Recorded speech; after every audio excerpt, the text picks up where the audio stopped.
நம்ம லாஸ்ட் வீடியோல பார்த்திருந்தோம் டெபாசிட்டுக்கு எந்த பேங்க் வந்து ஹையஸ்ட் ரேட் ஆஃப் இன்ட்ரெஸ்ட் கொடுக்கும். ஸோ நான் இப்போ ரீசெண்டா ஒரு சார்ட் பார்த்தேன், அந்த சார்ட் உங்களுக்கு ஷேர் பண்றேன். ஈவன் வணக்கம். ஓ ஷேம் பேனாவை பாக்கெட்ல அதனால கீழே விழுந்துருச்சு. அதனால தான் நான் பாக்கெட் உள்ள ஷர்ட் எப்பயுமே யூஸ் பண்ணுவேன்.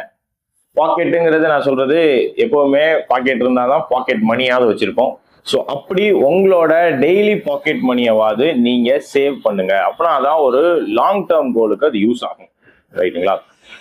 நம்ம லாஸ்ட் வீடியோல பார்த்திருந்தோம் டெபாசிட்டுக்கு எந்த பேங்க் வந்து ஹையஸ்ட் ரேட் ஆஃப் இன்ட்ரெஸ்ட் கொடுக்கும்ட்டு. ஸோ அதே தான் நீங்க டெபாசிட் பெருசா போடணும்னு நினைக்கும் போது ஃபர்ஸ்ட் உங்ககிட்ட காசு இருக்கணும். காசு எப்படி வரும்? செலவாயிருதே எப்படி இருக்குன்னா, சேலரி வந்த ஃபர்ஸ்ட் டேல நீங்க ஒரு அமௌண்ட்டை சேவிங்ஸா எடுத்து வைங்க. அது எய்தர் உண்டியல்ல போடுங்க, இல்லைன்னா ஏதாவது ஒரு பேங்க்ல ஆர்டி ஸ்கீம்ஸை ஜாயின் பண்ணிக்கோங்க.